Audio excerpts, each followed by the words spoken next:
Commander Jisoo floated in the bridge of his massive ship, watching the small blue planet spin slowly on his screens. His purple skin gleamed under the soft lights as he studied the data scrolling past his 6 eyes.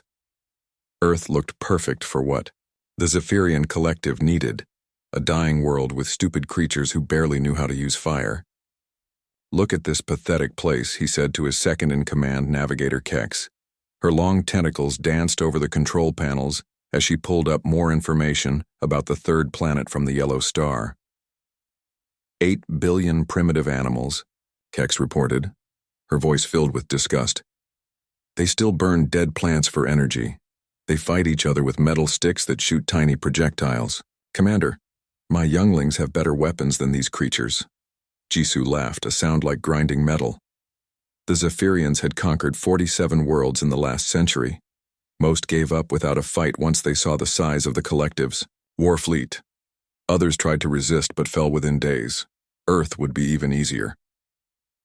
Down on Earth's surface, Captain Minho Kim sat in his underground command center beneath Seoul, South Korea. The coffee in his cup had gone cold hours ago as he stared at the radar screens showing hundreds of alien ships entering Earth's atmosphere. His hands shook slightly as he reached for his communication device. "This is Seoul Command to all global defense networks," he spoke into the microphone. "Confirmed alien contact. Repeat, we have confirmed alien contact. Large ships descending. Worldwide." Lieutenant Yuna Park burst through the doors, her face pale. "Sir, they're not trying to communicate. No messages, no warnings. They're just taking what they want." Through the reinforced windows of the bunker, Minho could see the massive alien mining ships hovering over the city. Each one was the size of 10 city blocks, dark metal covered in strange lights and symbols. Thick beams of energy shot down from the ships, boring huge holes in the ground. The aliens were mining Earth's resources like humans weren't even there. "Get me Beijing, Moscow, and Washington," Minho ordered. "I need to know if this is happening everywhere." The reports came back quickly. Giant mining ships had appeared over every major city on Earth. London, Tokyo, New York, Lagos. Everywhere humans had built their greatest achievements, the aliens were tearing holes in the ground. They worked with cold efficiency, like farmers harvesting crops. Commander Jisoo watched the mining operations begin with satisfaction. The primitive humans were running around like frightened insects, but they posed no real threat. Their strongest weapons were nuclear bombs, and those were too crude to damage Zephyrian ships. Their military technology was centuries behind what the collective had developed. "How long until we control all major resource deposits?" Jisoo asked. 72 hours, Commander, Kex replied. "The humans have no organized response. Some are shooting small weapons at our mining ships, but the energy shields don't even register the impacts." "Perfect. Begin Phase 2 tomorrow. Start removing the human settlements that interfere with our operations." What neither the aliens nor the humans realized was that deep beneath Earth's surface, something ancient was beginning to stir. The alien mining beams had penetrated layers of rock that had remained undisturbed for millions of years. 3 kilometers below Seoul, geometric patterns carved in stone began to glow with soft blue light. Dr. Hana Cho felt the vibration before her instruments detected anything. She had been studying strange readings from deep underground for months, but everyone said she was imagining things. Now, as she sat in her small laboratory, the floor itself was humming with power. "That's impossible," she whispered, looking at her computer screens. The seismic sensors showed massive structures beneath the city, structures that followed no natural geological pattern. They looked almost like a vast machine buried in the Earth itself. Similar readings were coming from laboratories around the world. Something was waking up beneath every major city, and it was responding to the alien energy signatures above. Major Sun-Ho Lee stood guard at the Korean border, watching alien ships in the distance. He had been a soldier for 15 years, but nothing had prepared him for this. As he watched, the ground in front of him began to crack and split. Metal, but not human metal, started pushing up through the soil. "Base, this is Border Station 7, he radioed frantically. "The ground is opening up. There's some kind of structure coming out of the Earth." The metal formations spread across the landscape like growing plants, forming geometric patterns that stretched to the horizon. They hummed with energy and seemed to pulse with their own inner light. Back in orbit, Commander Jisoo noticed the energy readings but dismissed them as unimportant. Human technology was too primitive to threaten his ships. The patterns of energy rising from the planet's surface looked like nothing more than the death throes of a dying civilization. He had made his first mistake, assuming that everything on Earth was human-made. His second mistake was thinking that humans were as primitive as they appeared. Both errors would cost the Zephyrian collective more than they could imagine, but Jisoo wouldn't understand that until it was far too late. The first alien mining beam hit the ancient rock beneath Seoul at exactly 8:47 in the morning. 3 kilometers down, something that had been sleeping for millions of years suddenly opened what might have been eyes. Dr. Hana Cho dropped her coffee cup as the vibration shook her underground laboratory. The cup shattered on the floor, but she didn't notice. Her instruments were going crazy, showing readings that should have been impossible. Deep beneath the city, massive structures were coming to life. "This can't be real," she whispered, staring at her computer screen. The seismic data showed a network of tunnels and chambers spreading out like a giant spiderweb under Seoul. But these weren't natural caves. They were built by someone, or something. Across the city, Captain Minho Kim felt the same vibration in his command bunker. His coffee cup rattled on the desk as power surged through systems that had never shown such readings before. Emergency lights flickered on panels that had been dark for as long as anyone could remember. "Sir, we're getting strange reports from all over the city," Lieutenant Unipark said, her voice tight with worry. "Underground systems are activating. Systems we didn't even know existed." Minho grabbed his radio. "This is Seoul Command to all units. Report any unusual activity in your sectors." The responses came flooding in. Streetlights were changing colors on their own. Traffic systems were rerouting cars along patterns that made no sense. Deep underground, subway workers reported hearing strange humming sounds coming from behind the tunnel walls. High above the city, Commander Jisoo noticed the energy readings but wasn't worried. His purple skin gleamed as he studied the data flowing across his screens. The humans were probably trying some desperate last defense, but their technology was centuries behind Zephyrian science. "Commander," Navigator Keck said, her tentacles dancing nervously over the controls. "The energy patterns from the surface are becoming more organized. It's almost like..." "Like what?" Jisoo demanded. "Like something is waking up down there." Jisoo laughed his harsh, grinding laugh. "Impossible. Our scans showed nothing but primitive human settlements. Continue mining operations." But deep underground, the awakening was spreading. Major Sunho Lee watched in amazement as metal structures pushed up through the ground near the border. The metal wasn't like anything humans had ever made. It seemed almost alive, growing and changing shape as he watched. "Base, you need to see this," he radioed. "The metal formations are connecting to each other. They're building some kind of network." The network was vast. Beneath every major city on Earth, ancient systems were powering up. In Beijing, subway tunnels began glowing with soft blue light. In Moscow, forgotten bunkers revealed rooms filled with technology beyond human understanding. In Washington, the Pentagon's deepest levels showed passages that weren't on any blueprint. Dr. Hana Cho ran through the corridors beneath Seoul, following the vibrations to their source. The walls around her were changing, revealing panels and displays that hadn't been there an hour before. The concrete and steel of the modern bunker was just a shell built around something much older. She found herself in a vast chamber that definitely hadn't existed that morning. The room was circular, with walls covered in symbols that seemed to shift and move when she wasn't looking directly at them. In the center stood a pillar of crystalline material that pulsed with inner light. "What are you?" she whispered. As if responding to her voice, images flashed through her mind. Not her thoughts, but memories from something else. She saw stars and planets, great ships traveling between worlds, and a civilization that built wonders across the galaxy. She saw them arrive at Earth millions of years ago, leaving behind guardians and watchers. The humans weren't Earth's first intelligent inhabitants. They were its protectors, shaped and guided by the true builders over countless generations. Meanwhile, the Zephyrian mining operations were triggering more than just ancient technology. Captain Minho Kim noticed it first when his communications with other military bases became faster and clearer than ever before. The signals were being boosted by systems no human had built. "Sir," Yuna reported, "our satellite network is showing impossible efficiency ratings.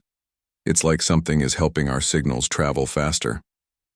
Around the world, human military forces were discovering that their equipment was working better than it should.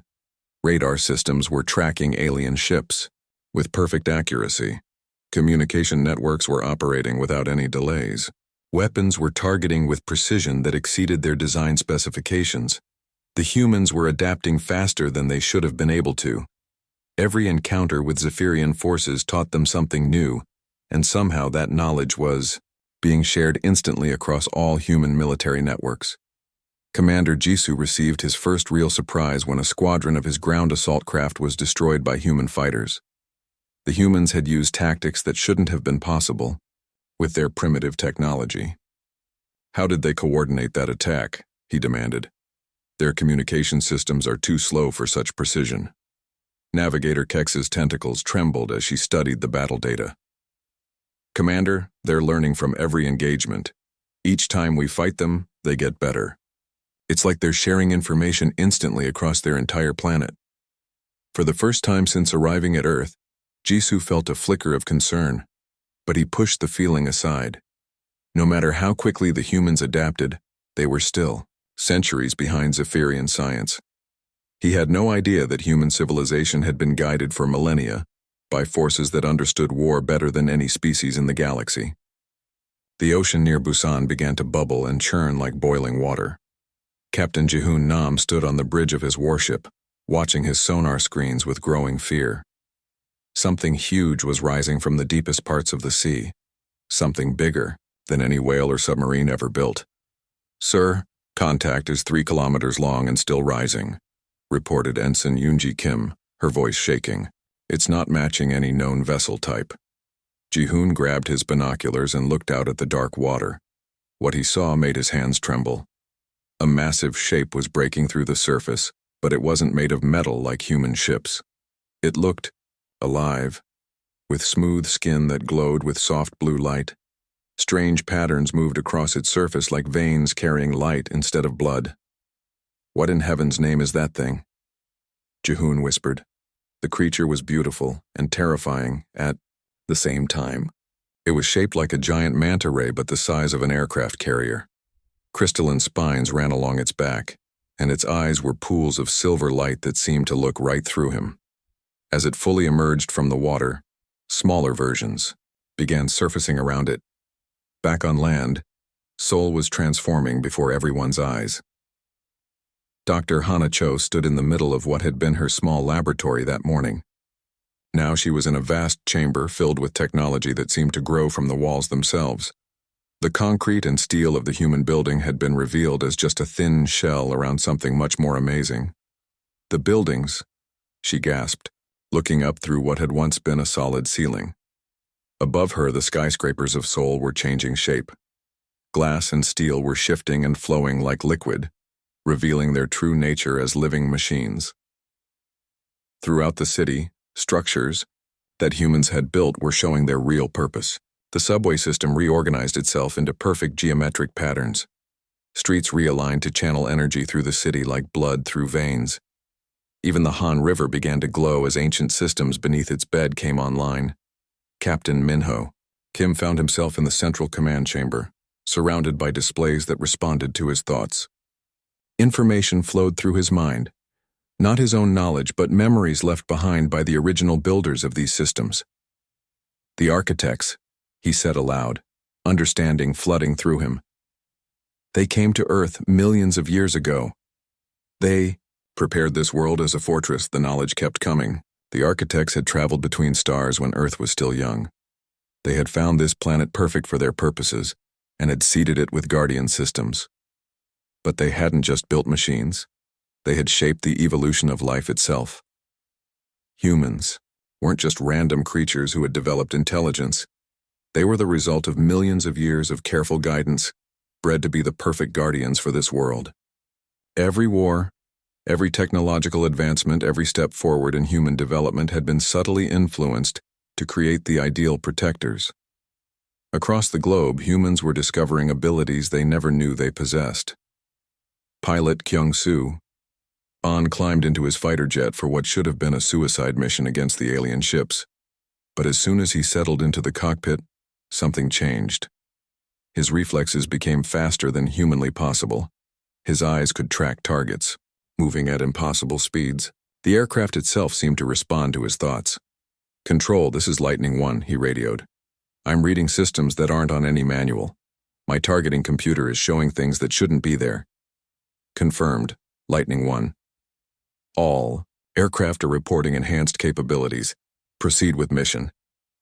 Kyung-soo streaked toward the alien mining ships, his jet moving faster and more smoothly than it ever had before. When he fired his missiles, they curved through the air following paths that defied physics, striking the alien ships with perfect accuracy.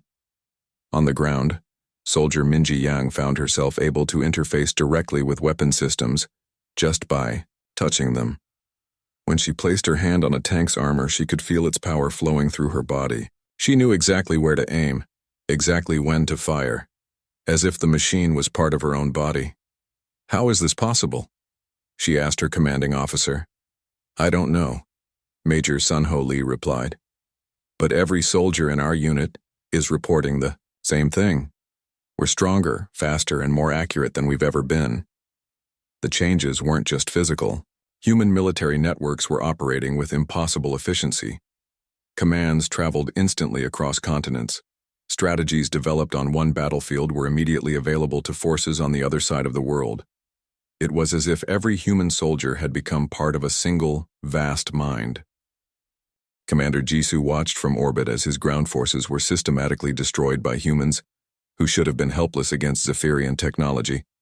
His purple skin had turned pale with fear, as report after report came in of impossible defeats. "They're not fighting like primitives anymore," Navigator Kex reported, her tentacles writhing with anxiety. "They're coordinated, enhanced, and using technology that doesn't match our scans of their civilization." "Impossible," Jisoo snarled. "Their weapons are centuries behind ours." But even as he spoke, the massive biomechanical creatures from Earth's oceans were rising toward his fleet. They moved through space as easily as they had moved through water, their living hulls adapting to the vacuum and their organic weapons charging with deadly energy. For the first time in his military career, Commander Jisoo gave an order he had never expected to give. "All ships prepare for retreat." Commander Jisoo's massive fleet was running for their lives, but running wasn't working. The biomechanical creatures from Earth's oceans had followed them into space, and they were gaining ground fast. Jisoo's purple skin was covered in sweat as he watched his rear sensors. "How are they keeping up with us?" he screamed at Navigator Kex. "We're traveling faster than light." Kex's tentacles shook as she studied the impossible readings on her screens. "Commander, they're not just following us. They're tracking us through hyperspace itself. Every time we jump, they know exactly where we're going." The living ships from Earth moved through space like giant sea creatures swimming through an ocean. Their smooth, glowing hulls shifted and changed shape as they flew, adapting to whatever they encountered. Some looked like massive whales with crystalline fins, others like enormous jellyfish trailing streams of light. All of them were hunting the fleeing Zephyrians with deadly purpose. Captain Minho Kim stood inside the command center of the bioship, called Harmony. The walls around him were alive, pulsing gently with a heartbeat he could feel in his bones. His consciousness was partially merged with the ship's living systems, allowing him to think and act as one with the vessel. "Target the command ship," he thought, and the ship responded instantly. Its organic weapons began to charge, drawing power from the creature's own life force. The weapon systems were more grown than built, following patterns that seemed to exist in nature itself.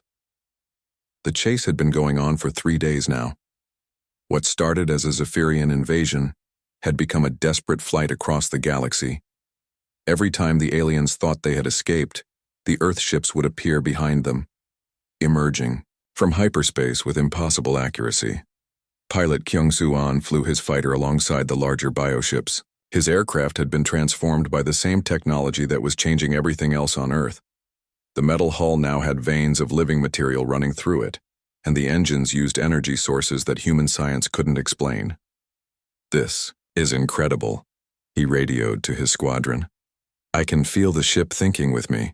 It knows what I want to do before I do it."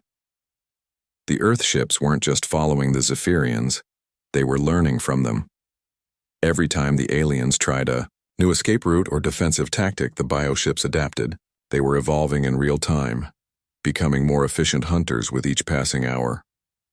Navigator Kex watched in horror as another group of Zephyrian ships was destroyed by the pursuing Earth forces.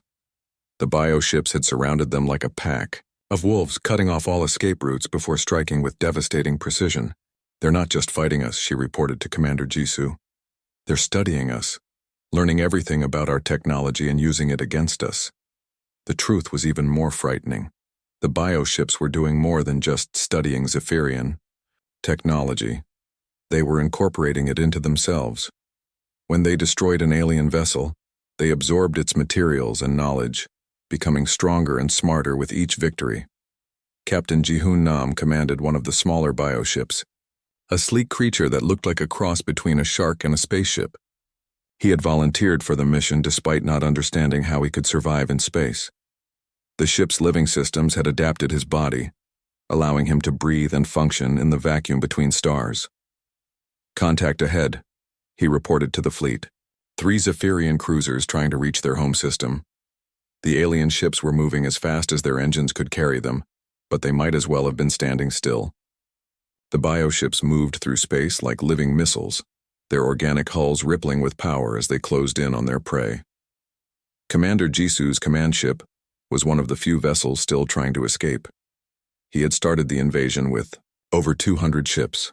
Now he had fewer than 30, and that number was dropping fast. "Jump to coordinates 77 Alpha, he ordered desperately. "Maximum distance." The ship disappeared into hyperspace, traveling thousands of light years in an instant. For a moment, Jisoo allowed himself to hope they had finally escaped. Then his sensors detected the familiar energy signatures of the Earth ships materializing around them. "Impossible," he whispered. "How did they follow us through such a long jump?" The answer came from an unexpected source. Dr. Hana Cho's voice echoed through the Zephyrian ship's communication system, somehow penetrating their shields and security measures. "You awakened something you don't understand," her voice said calmly. "The architects built these systems to hunt across the galaxy. Your own technology is being used to track you." Jisoo realized the horrible truth. The bioships weren't just following them. They were using the Zephyrians' own hyperspace drives against them. Every jump the aliens made left a trail that the Earth ships could follow like bloodhounds following a scent. "We surrender," Jisoo broadcast desperately. "We yield. We'll leave your system and never return." But the bioships kept coming. They had no interest in surrender or negotiation. They were fulfilling their purpose as guardians, and that purpose was to eliminate any threat to Earth completely.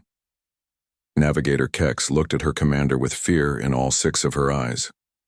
"Sir, we're receiving reports from across the galaxy. Other species are detecting our emergency broadcasts. They're learning what happened to us. The few Zephyrian ships that managed to escape would carry word of Earth's power to every corner of known space.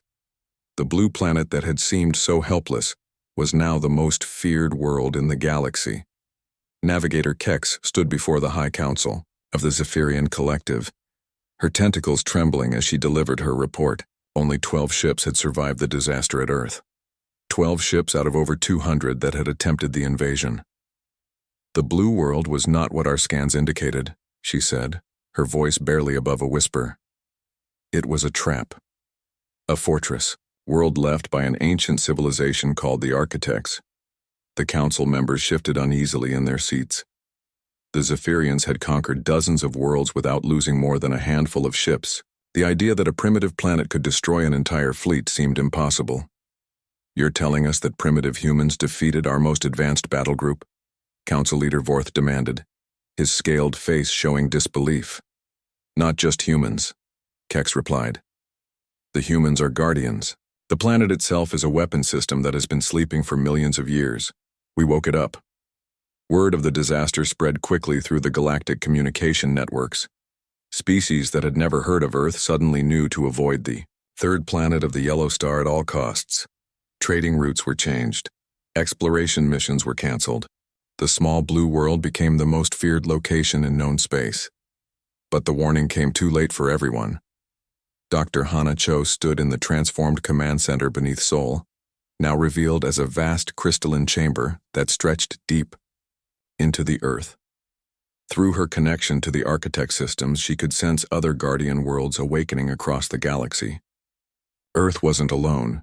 There were dozens of fortress worlds scattered among the stars, all of them coming online for the first time in millions of years. "We're receiving a transmission," reported Captain Minho Kim, his consciousness still partially merged with the bioship networks. "It's not from the Zephyrians." The message came from a species called the Kalari, peaceful traders who had never shown aggression toward anyone. Their ships appeared at the edge of Earth's solar system, but they weren't attacking. They were running. "People of Earth," the Kalari ambassador transmitted. "We come seeking sanctuary. We have heard of your victory against the Zephyrian collective. We beg for your protection." Dr. Hana Cho felt the weight of cosmic responsibility settling on her shoulders as she listened to the Kalari story. Their homeworld had been conquered not by the Zephyrians but by something far worse, an ancient enemy that the architects had spent their entire civilization preparing to fight. "The Devourers have returned," the Kalari ambassador explained. "They consume entire worlds, leaving nothing behind but empty space. The architects built the guardian worlds as the only defense against them."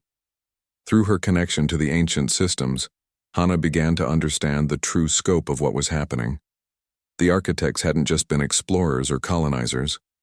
They had been refugees, fleeing from something that threatened all life in the galaxy. Before they disappeared, they had seeded dozens of worlds with guardian systems, creating a network of fortress planets that could protect other species.